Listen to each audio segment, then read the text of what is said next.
오늘의 이야기는 압살롬의 반역으로 인해서 예루살렘에서 쫓겨나갔던 다윗이 하나님의 은혜 가운데 다시 돌아온 어떤 그런 과정을 우리에게 들려주고 있습니다.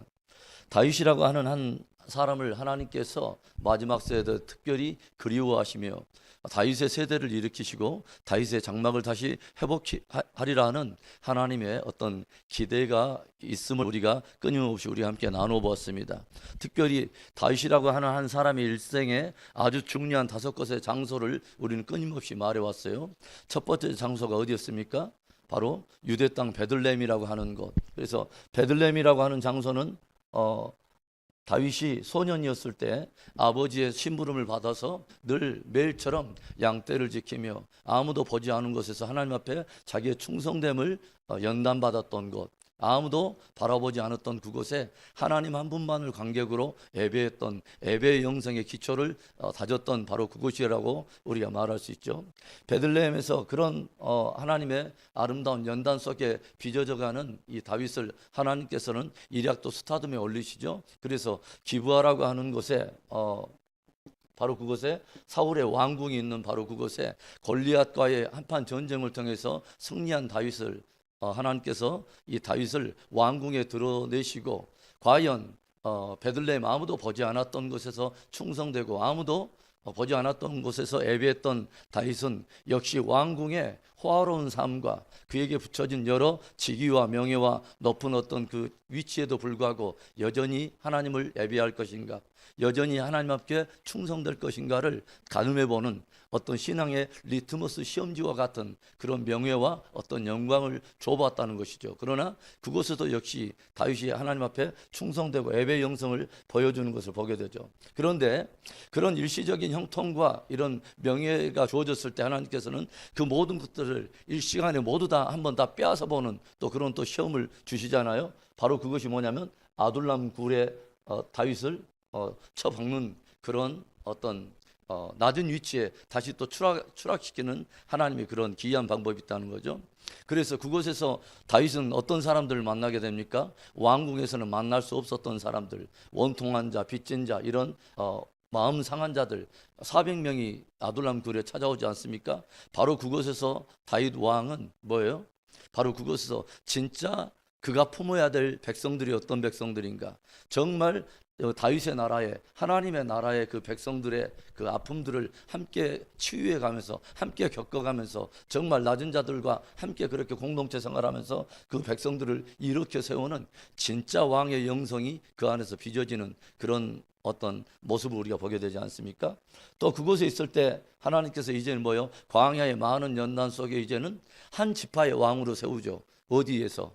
헤브론이라는 곳에서. 그래서 헤브론에서 7년 6개월 동안 한 지파를 줘보시는 것입니다. 유다 지파의 한 왕으로 삼으셔서 과연 왕에 적합한 그런 통치를 할 수 있는가 하는 그런 것들을 다스려보고 한 지파에 대한 그런 신실함이 하나님 앞에 검증이 되었을 때 마침내 하나님께서 주고자 했던 어디예요? 예루살렘. 그 예루살렘에 다윗을 불러들이시고 이제는 12지파 남유다와 북왕조 이스라엘의 10개 지파의 이 모든 지파들을 함께 모아서 12지파의 왕으로 드디어 다윗이 오르게 된다고 하는 거죠. 그래서 이런 어떤 다윗의 아름다운 영성이 이렇게 빚어지는가 싶은데 우리는 드디어 사무엘하 11장에서 다윗이 어마어마한 어떤 범죄에 빠지는 것을 우리가 목격을 하게 되죠. 그렇게 신실했던 다윗, 하나님의 마음을 쫓아갔던 그 다윗이 어떤 범죄에 빠지게 됩니까? 모든 용사들이 암몬과의 싸움에 다 나가 있고 홀로 왕궁에 남아있는 바로 그때, 이제는 완전히 무장을 풀어버리고 있는 바로 그때 뭐요? 예전에 싸울 때는 보이지 않았던 어떤 적같이도 보이지 않은 대적 원수가 갑자기 뭐요? 눈앞에 어른어른 하더라는 거죠. 사실은 그 여인이 원수가 아니라 내 안에 나도 모르고 있는 나의 쓴뿌리와 나의 옛사람, 그런 어떤 잘못된 정욕에 뿌리받은 어떤 근성, 나도 몰랐던 또 다른 다윗이 어떤 뭐예요? 무엇인가에 반응하기 시작하면서 정욕에 자기 자신을 내어줌으로 인해서 치명적인 죄를 범하게 되죠. 누구의 딸? 엘리암의 딸. 아이도벨의 손녀이면서 엘리암의 딸은 그 미스바를 겁간하지 않습니까? 이 일로 인해서 이것이 더 이제 또 불거지는 것을 막기 위해서 또 다른 죄를 또 범하는데, 그것이 뭐냐면 밧세바의 남편인 우리아를 또 살인을 주사하는 바로 가정 파괴범으로, 또 강간범으로, 그다음에 뭐요? 이런 살인 어떤 그 주사하는 그런 사람으로서 우리가 과연 다윗이 맞는가? 이 다윗이 정말 이 베들레헴에 그렇게 신실했던 다윗 맞는가? 그렇게 많은 명예가 주어져도 하나님을 예배했던 그 다윗 맞는가? 아둘람 굴에서 그렇게 뭐요? 그 끝이 보이지 않는 어둠 속에서도 하나님을 예배하며 새벽을 깨우리라, 나의 영광아 일어나라 했던 그 다윗 맞는가? 우리가 정말 의아하게 된다는 거죠. 그러나 이 모든 하나님의 사람임에도 불구하고 하나님의 마음을 진짜 쫓았던 다윗마저도 이렇게 무너지는 것들을 주님께서 적나라하게 까발리는 이유는 바로 마지막 세대에 하나님께서 기대하시는 다윗의 세대를 꿈꾸며 우리가 반응하기를 원하는 우리 안에도 그와 같은 연약함이 있다고 하는 것을 경계하기 위해서 주님께서 고린도전서의 말씀처럼 이 모든 일은 말세를 만난 너희에게 경계로 기록하였느니라. 그래서 우리를 위한 하나님의 말씀이라는 거죠. 그래서 다윗이 그렇게 무너질 때에 사무엘하 11장을 중심으로 무너지면서 나단 선지자가 와가지고 책망하면서 경고했던 이제 징계가 풀어지는데, 나단 선지자가 무엇을 경고합니까? 너의 집에서 칼이 떠나지 아니하리라. 그리고 너희 가족 중에서 이제 뭐요? 서로 대적하는 일들이 일어나고 너는 은밀히 행했던 바로 그 일을 이제는 백주에 행해지는 그런 일들이 벌어질 거다 하는 나단 선지자의 그런 징계, 하나님이 선지자를 통해서 풀어지는 그런 징계가 이제 하나하나 이제 풀어지는 것들을 보게 되죠. 다윗이 하나님 앞에 그 즉시로 회개하면서 나중에 보면 시편 51편과 이런 그 회개의 시편을 보면 다윗이 정말 가슴을 찢으면서 그 벽면을 향해서 식음을 전폐하면서 간절히 회개했다는 것을 알게 되죠. 그런데 하나님의 긍휼은 언제든지 전심으로 하나님 앞에 회개하고 마음이 상한 자를 멸시치 아니하시고 상한 마음, 상한 제사를 주님께서 상한 마음을 기뻐하신다고 한 것처럼 용서는 하셨지만 사랑하는 아들에게 무엇은 계속 되냐면 징계를 통해서 진짜 다시 돌아올 수 있도록, 정말 이제는 뭐냐면 그 쓴뿌리조차도 그런 정욕에 반응하는 그런 옛사람의 다윗을 제거하기 위해서 주님은 기꺼이 무엇을 되냐면 메스를 대시기시자고 징계를 풀어내신다고 하는 거죠. 다시 한번 우리 히브리서 12장의 말씀을 보겠습니다. 히브리서 12장의 말씀입니다.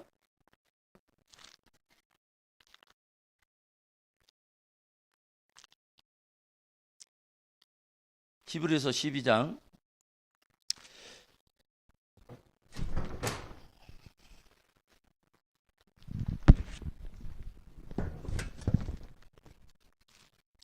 히브리서 12장 5절과 6절의 말씀 우리 한 목소리로 읽어볼까요? 시작. 또 아들들에게 권하는 것 같이 너희에게 권면하신 말씀도 잊었도다. 일러스되 내 아들아 주의 징계하심을 경히 여기지 말며 그에게 꾸지람을 받을 때 낙심하지 말라. 주께서 그 사랑하시는 자를 징계하시고 그가 받아들이시는 아들마다 채찍질 하심이라 하였으니.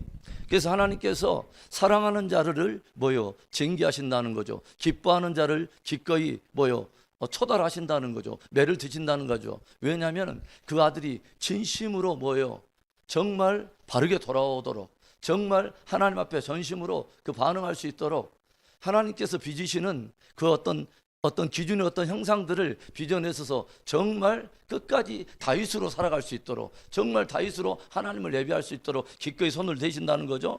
그래서 보면은 8절에 징계는 다 받는 것이거늘 너희에게 없으면 사생자요 친아들이 아니니라. 또 우리 육신의 아버지가 우리를 징계하여도 공경하였거든 하물며 모든 영의 아버지께 더욱 복종하여 살려 하지 않겠느냐. 10절에 그들은 잠시 자기의 뜻대로 우리를 징계하였거니와 오직 하나님은 우리의 유익을 위하여 그의 거룩하심에 참여하게 하시느니라. 무릇 징계가 당시에는 즐거워 보이지 않고 슬퍼 보이나 후에 그로 말미암아 연단받은 자들은 의와 평강의 열매를 맺느니라. 그러므로 피곤한 손과 연약한 무릎을 일으켜 세우고 너희 발을 위하여 거준 길을 만들어 저는 다리로 하여금 어그러지지 않고 고침을 받게 하라. 아멘. 그래서 우리가 하나님 앞에 어떤 징계를 받을 때 마음속에 깊이 낙심하지도 말 것이고, 또한 그 경우를 홀대해서 가볍게 여기지도 마라. 뭐요? 사랑하는 자에게 하나님께서 징계를 주심을 알고 기꺼이 하나님의 손길로 나를 빚어달라고 겸손히 저는 다리를 주님 앞에 올려드리고 상한 마음을 주님 앞에 올려드려서 정말 주님께서 원하시는 의와 평강의 열매를 맺고 진짜 주님의 거룩한 품성에 참여하도록 나를 기꺼이 내어드려라 하고 히브리 기자는 우리에게 도전하고 있다고 하는 거죠. 어떤 말씀도 우리 함께 찾아가면요, 잠언 3장을 찾아가고 있습니다. 잠언 3장의 말씀, 잠언 3장의 말씀입니다. 3장 12절, 잠언 3장 12절의 말씀 우리 보겠습니다. 대저 여호와께서 그 사랑하시는 자를 징계하시기를 마치 아비가 그 기뻐하는 아들을 징계한 같이 하시느니라. 그렇다면 사랑하는 자를 이렇게 징계하는데 징계하지 못한다면 어떤 일이 벌어질까요? 3장 24절에 3장 예 잠깐만요. 예. 13장 24절입니다. 예. 13장 24절에 13장 24절 우리 한번 보겠습니다. 시작. 매를 아끼는 자는 그의 자식을 미워함이라. 자식을 사랑하는 자는 근실이 징계하느니라. 그래서 정말 사랑하는 아들일수록 뭐요? 근실이 징계한다는 거죠. 그게 하나님의 마음과도 같다고 하는 것이죠. 하나님은 우리를 빚어내시고 주님의 거룩함에 참여하게 하시고 마침내 우리에게 의와 평강의 열매를 주시기 위해서 우리를 징계하는 줄로 믿습니다. 자, 그래서 이제 오늘은 우리가 어떤 이야기를 다루기를 원하냐면 징계를 받는 가운데 하나님의 사람 다윗이 하나님께 어떻게 반응하고 하나님은 그 다윗에게 어떤 은혜를 베푸시는가 하는 것들을 우리가 몇 가지를 나눠보기를 원합니다. 하나님의 징계를 받고 다윗이 결국은 이제 어디서 쫓겨나냐면 예루살렘에서 쫓겨나요. 이것은 마치 무엇과도 똑같냐면 마치 하나님의 첫 피조물인 아담과 하와가 하나님 앞에 범죄함으로 인하여서 에덴 동산에서 쫓겨나는 것과 같은 비슷한 현상이라고 저는 이렇게 생각이 돼요. 하나님의 사람 여호와의 마음을 쫓아갔던 신실한 사람이 왕 같은 제사장의 한 모형인 거룩한 왕들의 기준을 잡았던 이 다윗이 하나님께 범죄했을 때 결국 뭐요? 예루살렘에서 벗어나게 된다는 거죠. 추방당하게 된다는 거죠. 그래서 예루살렘을 벗어난다고 하는 것은 다윗에게는 굉장히 치명적인 아픔이었을 거예요. 어떤 아픔보다도 더 치명적인 아픔이었을 거예요. 왜냐하면 평생에 다윗은 뭐예요? 예루살렘을 향한 거룩한 비전이 있었거든요. 장차 다가올 하나님의 나라가 예루살렘을 중심으로 펼쳐질 메시아의 왕국의 어떤 도래와 하나님께서 다윗의 위로 오실 어떤 분에 대한 약속을 줬기 때문에 예루살렘에서 벗어난다고 하는 것은 하나님의 이 메시아적 언약에서 비껴나간다고 하는 바로 그래서 그것에 대한 깊은 두려움이 있는 거죠. 내가 예루살렘에서 쫓겨나간다고 하는 것은 하나님의 언약에서 밀려나는 것은 아닌가 하는 그런 뜻은 아픔이 있었다고 하는 거죠. 그런데 그런 고난과 그 징계 속에서도 하나님의 사람 다윗이 끊임없이 뭐예요? 그런 하나님께 어떤 징계를 받는 것 자체가 하나님께 버림받은 것은 아니라 하는 어떤 믿음이 있었다고 하는 거죠. 이것은 굉장히 우리에게 아주 좋은 인사이트를 교훈한다고 생각해요. 하나님이 우리에게 징계를 한다 해서 우리를 버리시는 것이 아니라는 거죠. 그래서 그 징계를 근실히 우리가 받고 진짜 하나님이 내 안에서 역사하셔서 진짜 나를 다윗에게 나를 빚어내시고 다윗의 세대로서 정말 우리를 빚어내게 하셔서 마침내 다윗과 같은 왕 같은 제사장으로 승리케 하시는 하나님의 특별한 섭리가 있기 때문에 징계 속에서도 우리가 잊지 않아야 될 것은 하나님의 신실함인 것입니다. 할렐루야. 그래 하나님은 모든 것을 합력해서 당신의 선을 이루고 내고야 마실 바로 그 하나님을 믿기 때문에 징계 속에서도 우리는 하나님을 예배하고 징계 속에서도 감사할 수 있는 것이 다윗이 보여준 놀라운 영성인 것이죠. 아주 놀라운 것이라고 생각해요.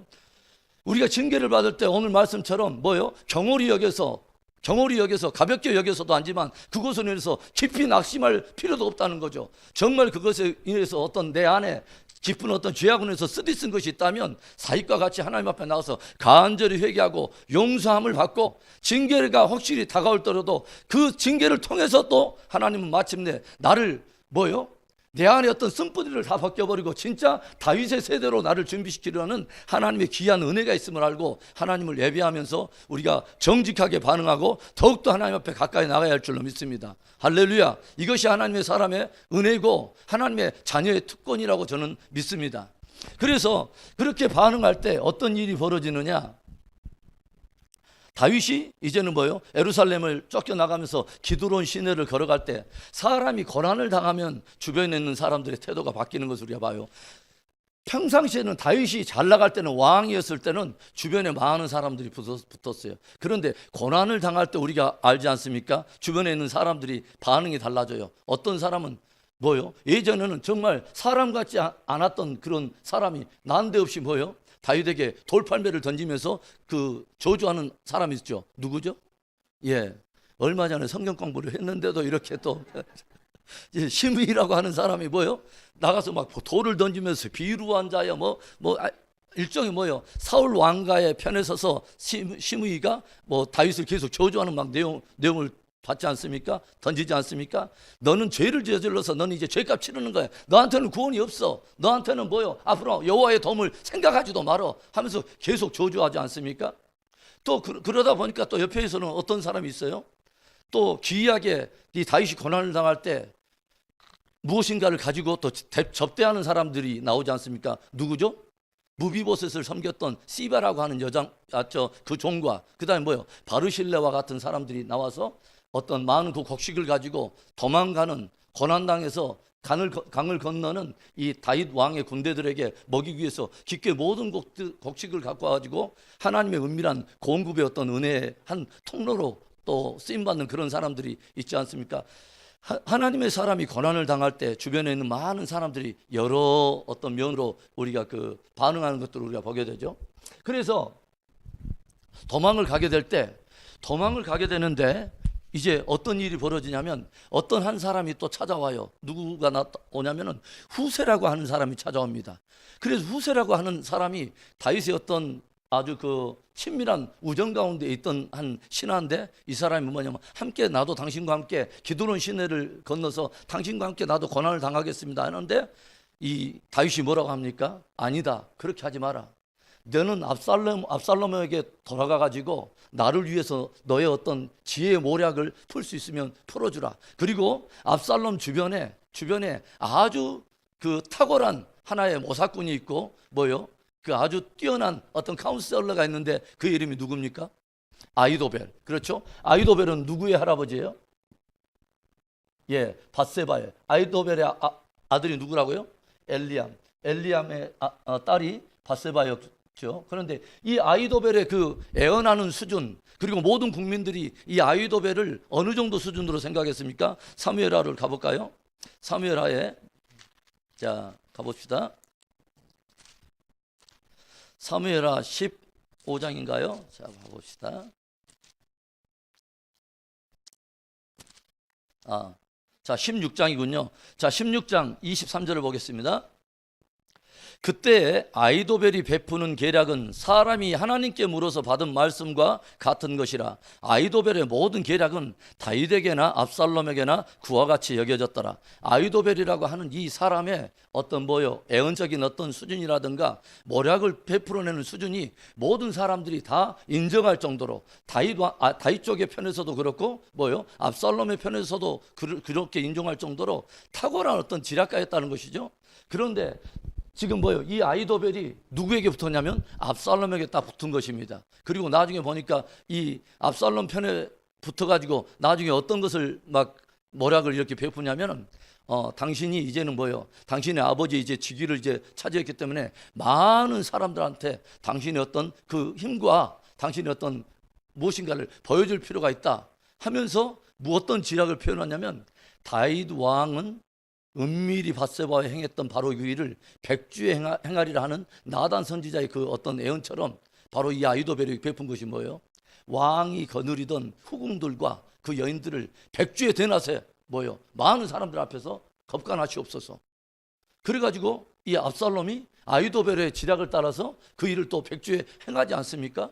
그러니까 아히도벨이 압살롬 주변에서 탁월한 모략을 베푸는 것을 알고 있어요. 그런데 다윗이 지나가면서 누구를 심어놓냐면 후세라고 하는 사람을 심어놓은 것입니다. 야, 당신이 가가지고 진짜 나를 사랑한다면 압살롬에 가가지고 아이도벨이 베푸는 모략을 대적해서 당신도 나를 도울 수 있다면 어떤 모략을 좀 베풀어라 라고 말했던 것이죠. 그런데 이제 드디어 다윗이 예루살렘을 떠나가지고 드디어 요단강 앞에서 저녁에 어떤 그 진을 베풀고 있을 때 압살롬이 누구를 부르냐면 많은 대신들을 불러가지고 먼저 아이도벨에게 지략을 먼저 내놓으라고 말하죠. 아이도벨이 내놓은 지략이 무엇입니까? 17장 1절부터 4절의 말씀인데 시간이 없으니까 제가 말씀드릴게요. 한마디로 아이도벨의 전략은 뭐냐면 다윗의 군대가 채 어떤 요단을 건너기 전에 채 어떤 진열을 재정비하기 전에 기습 정복을 해가지고 12,000명의 군대를 몰고 가지고 기습 전략으로 그냥 부셔버리라는 것이 이게 이제 아이도벨의 모략이었어요. 그러니까 듣는 사람이 정말 탁월하다, 이것은 놀라운 지략이다라고 모두 아이도벨의 지략을 다 칭찬하고 있을 때 갑자기 압살롬이 누구를 부릅니까? 후세의 말도 좀 들어보자 라고 말을 했어요. 그러니까 후세에게 어떤 기회가 떠오니까 후세가 어떤 말을 하냐면 이 아이도벨의 지략은 결코 좋은 것이 아닙니다. 왕이요, 왕은 당신의 아버지인 다윗 왕의 용맹과 예전에 소년 시절부터 고음을 때려잡고 이리를 때려잡고 곰곰이 생각해서 죽이고 이리저리 쫓아다니면서 이리 때를 죽이던 그 아버지의 그 용맹을 모르십니까? 싸움에 능수능란하고 다윗의 추적을 피해서 광야에 도망다니는데 36개의 전략의 대가일 뿐만 아니라 모든 지경을 왕이 어떤 맵으로서 유대 지경을 아는 사람이 아니라 직접 그 땅을 밟아 돌아다니면서 도망도 다니면서 전략을 행하면서 싸워가면서 온 땅을 알고 있는 이 사람에게 덤빈단 말입니까? 아닙니다. 그리고 더군다나 지금 바짝 턱이 올라가지고 언제 추적할지 모르는 당신의 군대를 기다리고 있다가 매복 전략이라도 펼친다면 당신의 어떤 쳐들어오는 군대들을 한 축이라도 이렇게 고린한다면 그게 소문이 나가지고 많은 다른 사람들이 군대들이 다 낙심해가지고 어떤 물로 흘러 녹듯이 그런 일이 벌어지면은 이 어떤 그 환경은, 이 모든 어떤 전쟁은 삽시간에 이렇게 어떤 반전이 일어나게 될 것입니다. 그러니까 갑자기 압살롬이 야, 후세 전략이 최고다. 주변의 모든 사람들의 마음이 후세 쪽으로 딱 돌아섭니다. 그런데 바로 이 일에 누가 개입한 것입니까? 하나님이 개입한 것입니다. 이것을 우리가 봐야 되는 것이죠. 자, 어디를 보냐면 17장 14절을 보겠습니다. 17장 14절에 우리 한번 읽어봅시다. 시작. 압살롬과 온 이스라엘 사람들이 이르되 아렉 사람 후세의 계략은 아이도벨의 계략보다 낫다 하니 이는 여호와께서 압살롬에게 화를 내리려 하사 아이도벨의 좋은 계략을 물리치라고 명령하셨음이더라. 아멘. 이는 여호와께서 압살롬에게 화를 내리려고 작정하셔서 왕의 마음을 바꿔버렸다는 것이죠. 잠언 21장 1절에 어떤 말씀이 있냐면요, 왕의 마음이 법물과 같아서 여호와의 손에 있나니 여호와께서 임으로 인도하시느니라 하는 말씀이 있습니다. 그러니까 뭐냐면 사람들이 어떤 계략을 막 내고 어떤 막 지략을 내놓은 것 같은데 결국은 그 막 사람들이 제비를 뽑고 뭔가 결정한 것 같은데 결국은 배후에 누가 어떤 일들을 당신의 경영과 전략을 따라서 당신의 모략을 이루어 가시냐면 하나님이 이루어 가신다는 거죠. 그래서 왕의 마음이 법물과 같아서 여호와의 손에 있음과 같이 여호와께서 그가 원하시는 대로 임으로 인도하시느니라. 놀라운 말씀이죠. 놀라운 말씀이죠. 이건 저와 여러분에게 굉장한 무엇인가를 도전하는 건데 우리 또 어떤 말씀도 찾아보냐면요, 욥기 5장을 찾아가겠습니다. 자, 욥기 5장 12절부터 보겠습니다. 욥기 5장 12절.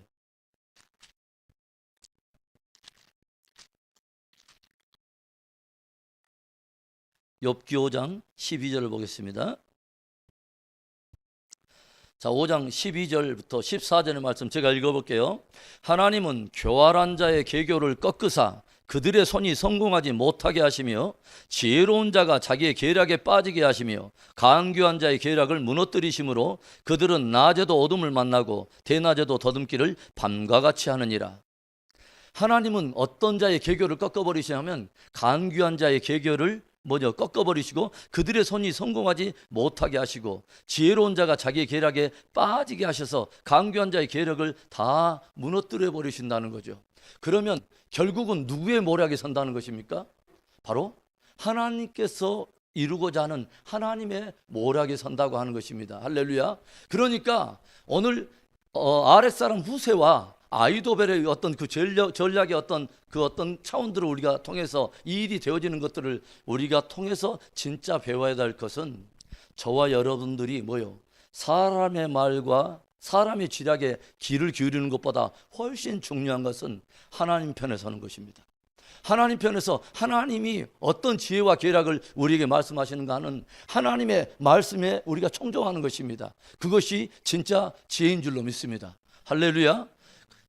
이것을 사도 바울은 복음과 더불어서 연결시켜서 우리에게 이런 말을 들려줘요. 고린도전서 1장을 찾아가 볼까요? 고린도전서 1장 19절.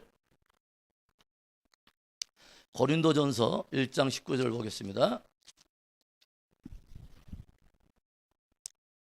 기록된 바 내가 지혜 있는 자들의 지혜를 멸하고 총명한 자들의 총명을 피하리라 하였으니 지혜 있는 자가 어디 있느냐, 선비가 어디 있느냐, 이 세대의 변론가가 어디 있느냐. 하나님께서 이 세상의 지혜를 미련하게 하신 것이 아니냐. 하나님의 지혜에 있어서는 이 세상이 자기 지혜로 하나님을 알지 못하므로 하나님께서 전도에 미련한 것으로 믿는 자들을 구원하시기를 기뻐하셨도다. 유대인은 표적을 구하고 헬라인은 지혜를 찾으나 우리는 십자가에 못 박힌 그리스도를 전하니 유대인에게는 꺼리끼는 것이요 이방에게는 미련한 것이로되 오직 부르심을 받은 자들에게는 유대인이나 헬라인이나 그리스도는 하나님의 능력이요 하나님의 지혜니라. 하나님의 어리석음이 사람보다 지혜롭고 하나님의 약하심이 사람보다 강하니라. 아멘. 그러니까 복음에 대해서 이것을 사도 바울은 풀었어요. 어떻게 말하냐면 많은 사람이 아이도벨의 전략도 내고 어떤 사람도 전략고 유대인은 어떤 것들을 복음을 대할 때 꺼리낌을 통해서 자기들은 자기 나름대로의 생각으로 복음에 접근해서 어떤 전략을 내고 이방인은 이방인대로 어떤 것을 내지만 하나님께서 이 모든 인간들의 지혜를 다 폐하셔버리고 하나님의 지혜가 설 수 있도록 십자가를 세우셨다는 것이죠. 그런데 이것은 사람의 지혜로 연구해서 얻어지는 것도 아니고 사람이 굉장히 토론해가지고 변론가들이 만들어내는 이런 것들이 아니라 하나님께로부터 난 지혜, 십자가는 하나님의 능력이요 하나님의 지혜. 구원에 대해서 많은 사람들을 계략을 내고 이 길이 있다고 말하고 저 길이 있다고 말하고 다원주의의 어떤 많은 신학적인 많은 것들을 어떤 변론을 해도 모든 인간들의 지혜를 다 폐하버려서 하나님께로 난 유일한 구원의 지혜가 믿음으로만 되도록 하나님은 당신의 모략을 십자가에 두셨다고 하는 것이죠. 이는 믿는 자마다 구원을 얻게 하시는 하나님의 능력이라는 것입니다. 할렐루야. 그래서 이 모세와 후세와 아이도벨의 모략을 통해서 우리가 배우게 되는 깊이 있는 어떤 교훈은 뭐냐면 저와 여러분이 늘 어떤 일들 속에 무엇인가를 결정해야 될 때 깊이 하나님이 무엇을 기뻐하실까를 늘 깊이 생각하는 것입니다. 조용히 주님 앞에 나가서 묻는 것입니다. 그리고 하나님의 모략과 하나님의 어떤 편에 서가지고 그 일이 어떻게 하는 것이 하나님께 영광이 될 것인가를 물으면서 기꺼이 그 길을 결정하는 것이 최고의 지혜인 줄로 믿습니다. 자, 그러면 우리가 두 번째 주제로 또 넘어가겠습니다. 우리가 하나님께서 범죄했지만 그 징계 가운데도 다윗이 그 모든 징계를 받는 모든 주권을 하나님 앞에 올려드릴 때 하나님은 심판 중에도 다윗에게 끊임없이 긍휼을 베푸시는 것을 우리가 알게 돼요. 그러니까 저와 여러분이 어떤 공고함 속에서도 고난 가운데서도 때때는 시련과 환난 속에서도 늘 우리의 중심이 무엇이 딱 있어야 되냐면 주님 앞에 신실함으로 만약 이것이 나의 실수로 나의 범죄로 인해서 온 것이라면 근실히 징계를 받고 이것이 아니면 이해할 수 없는 시련일지라도 그 가운데서 내가 정직을 지키고 믿는 성도답게 내가 반응하는 것이 굉장히 중요한 것입니다. 그것이 하나님께 또 다른 긍휼을 입는 귀한 은혜인 줄로 믿습니다. 보세요. 시므이가 막 돌을 던질 때 다윗이 어떻게 반응하는지 아십니까? 저는 목을 따버리겠습니다 하고 옆에서 어떤 부하가 난리였어요. 한번 보겠습니다. 그 개의 이름을 들먹이면서 그 말을 했어요. 자, 우리 한번 보겠습니다. 어디를 보냐면요. 자, 시므의 이야기를 한번 보겠습니다.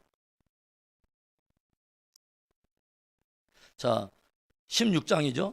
자, 사무엘하 16장. 사무엘하 16장에 자, 엄청나게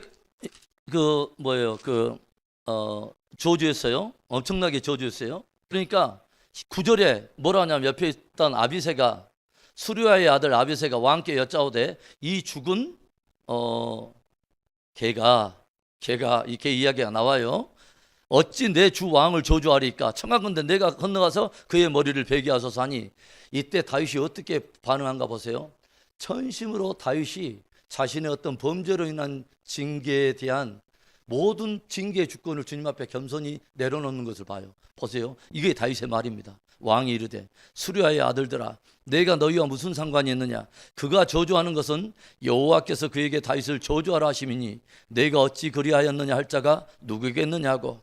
또 다윗이 아비새와 모든 신하들에게 이르되 내 몸에서 난 아들도 내 생명을 헤아려 하거든 하물며 이 베냐민 사람이라 여호와께서 그에게 명령하신 것이니 그가 저주하게 버려두라. 12절 혹시 여호와께서 나의 원통함을 감찰하시리니 오늘 그 저주 때문에 여호와께서 선으로 내게 갚아주시리라.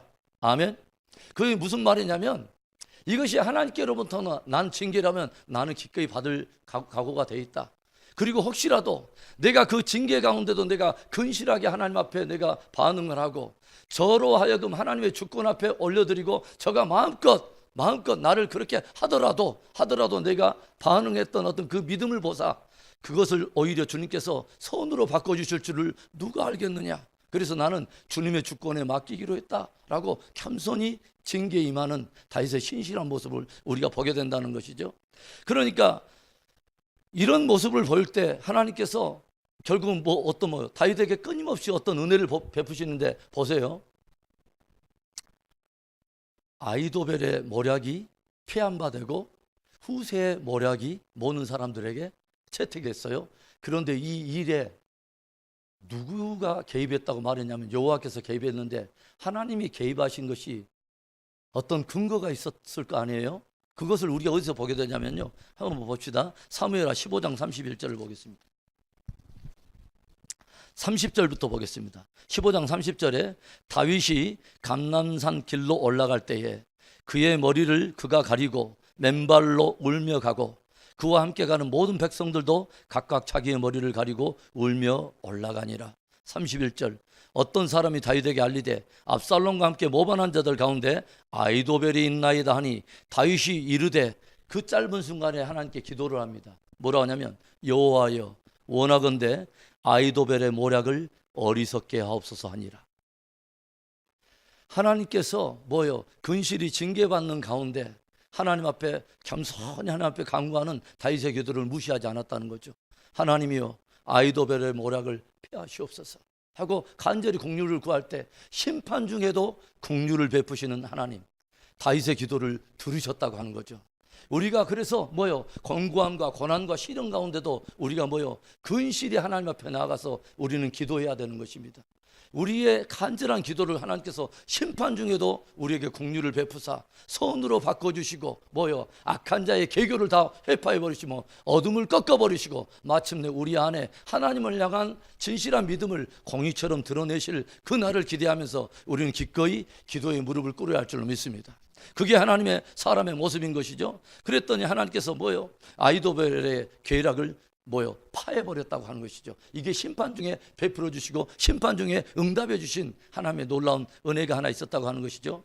그리고 또 심판 중에도 긍휼을 베푸시는 하나님이 기드론 시내를 건너갈 때에 알지 못했던 unexpected man한테 기대하지 않았던 어떤 사람들을 통해서 기이한 공급을 허락하시다라고 하는 거죠. 무비보셋의 그 종이었던 시바를 통해서 바르실레와 같은 사람들을 통해서 이런 사람들을 통해서 기이한 하나님의 사람들에게 귀한 기대하지 않았던 공급으로 하나님께서 자비를 베푸시더라고 하는 거죠. 지금 어떻게 보면 굉장히 건강 가운데 어떤 누구도 도울 것 같지 않은 그런 상황이에요. 어마어마한 그런 그 아픔 속에 지금 도망을 가지 않습니까? 이때 다윗의 마음을 기록해 놓은 것이 시편 3편입니다. 찾아가 볼까요? 자, 시편 3편을 찾아가 봅시다. 시편 3편의 말씀 시편 3편에 그 부제에 뭐라고 적어졌어요? 다윗이 그의 아들 압살롬을 피할 때의 지은 시. 압살롬을 피하면서 도망갈 때 지은 시입니다. 이때 뭐라고 말하냐면 1절에 여호와여 나의 대적이 어찌 그리 많은지요 일어나 나를 치는 자가 많으니이다. 이제는 뭐요? 왕에서 이렇게 패한 바가 되고 도망을 가니까 이제 뭐요? 그렇게 따르던 온 나라가 자기에게 대적이 돼서 일어나고 압살롬이 모든 사람의 마음을 훔쳤다고 그렇지 않습니까? 모든 사람의 마음이 훔침받은 모든 사람들이 다윗의 이제는 대적으로서 이제는 다윗을 추적해 오게 된다고 하는 거죠. 나의 대적이 어찌 그리 많은지요 일어나 나를 치는 자가 많소이다. 그리고 뭐라고 합니까? 그들이 많은 사람이 나를 대적하여 말하기를 그는 하나님께 구원을 받지 못한다 하나이다.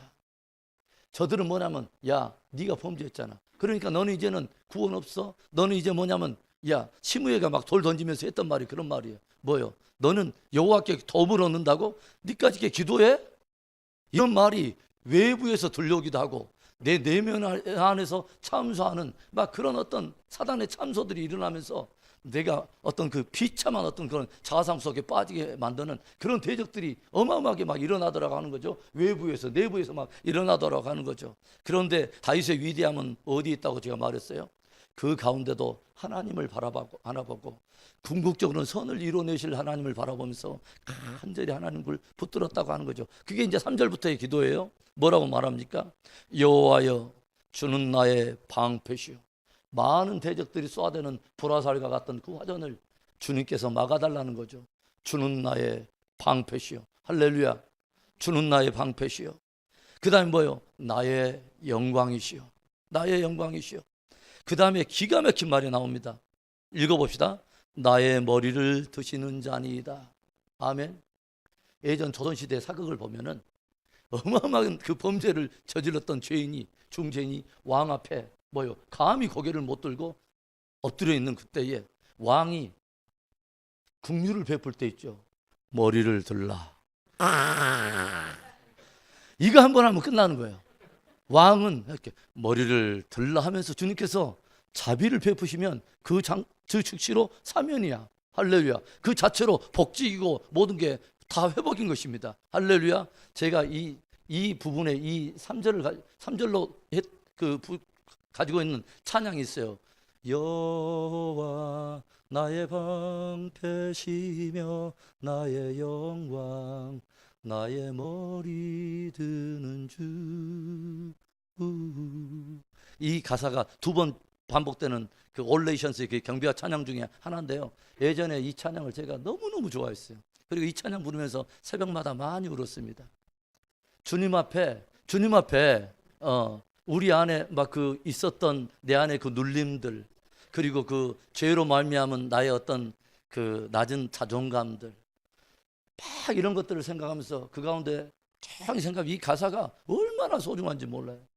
하나님, 외부에서 쏘아대는 내 내면에서 쏘아대는 많은 불화살에 대적의 수많은 그 어떤 그 참소들, 하나님, 주님이 나의 방패가 되어 주시옵소서. 주님이 나의 방패가 되시면 얼마나 이 놀라운 고백이에요. 그리고 주님이 나의 영광이 되어 주시옵소서. 많은 사람 위에 내가 왕으로서 가졌던 이 영광이 아니라 주님이 나를 인정해 주는 진짜 영광. 모든 사람들이 나를 안다 해도 주님이 나를 몰라주는 그 사람이 아니라 모든 사람이 다 모르는 가운데도 내가 근실이 징계받음으로 인하여 하나님을 높이고자 했던 내 마음의 진짜 왕이신 주님이 나의 영광이 되시옵소서. 그리고 주님, 내가 하나님 낮은 자존감으로 하나님 수많은 대적이 쏴드는 화살로 인해서 내 스스로도 지쳐서 나도 어쩔 수 없는 바로 그때 주님 한 분이 나에게 이 말씀 해주시면 된다는 거죠. 머리를 들라. 만왕의 와 계신 주님이 우리에게 머리를 들라. 주님은 나의 머리를 들어주시는 하나님, 다시 회복해 주시는 그 하나님을 고백하고 있다는 거죠. 할렐루야. 바로 그 긍휼을 읽고 다윗이 그 근실이 징계를 받는 곳에서 다시 다윗이 어디로 돌아옵니까? 하나님은 심판 중에도 긍휼을 베푸사 다윗으로 하여금 다시 예루살렘으로 회복시켜 버리시는 하나님.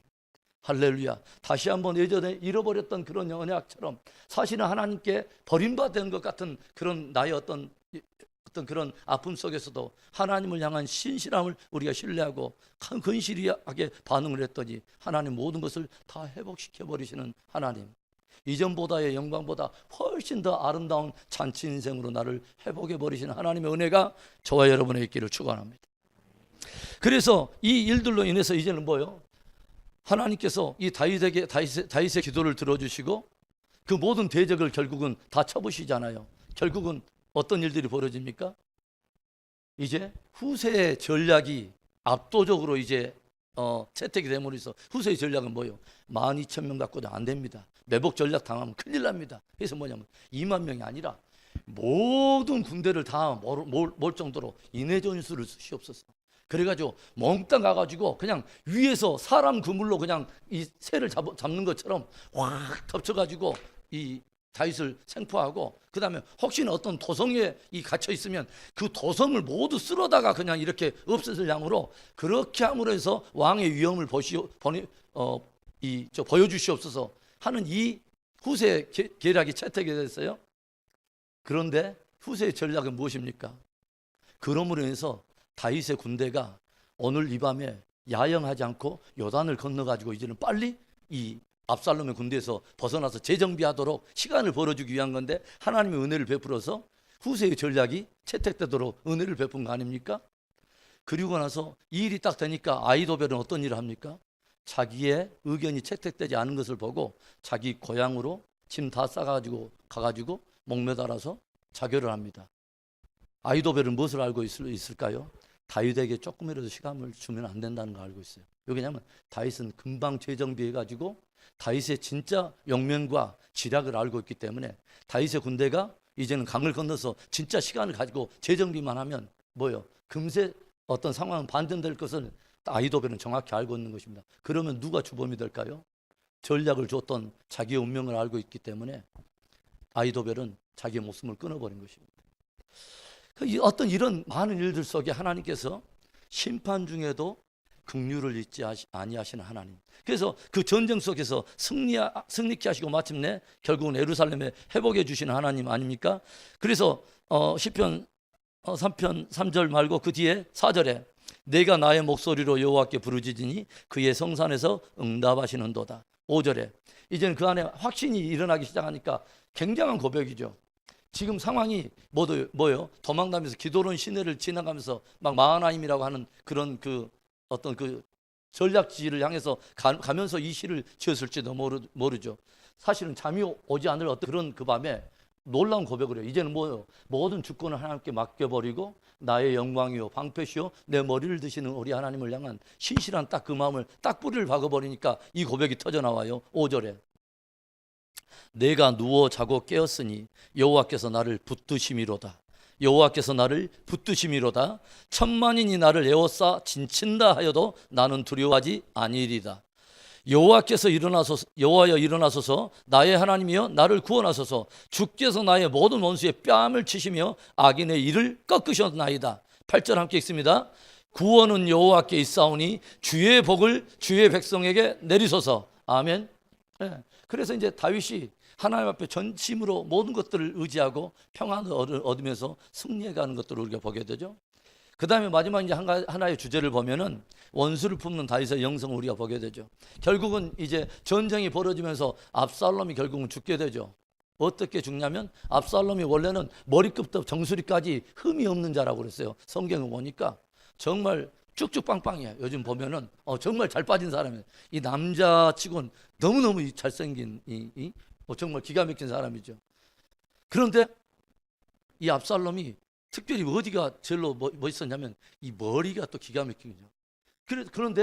그래서 이 머리 때문에 모든 사람이 막 흥분할 정도로 굉장한 어떤 그 머릿결을 가지고 있는데 결국 그것이 사람 생명을 결국은 잡는 일을 하죠. 어떤 일이 벌어지니까 막 싸움을 해가지고 결국은 압살롬 군대가 패배하고 압살롬도 결국은 이제 도망을 가는데 노새를 타고 도망을 가잖아요.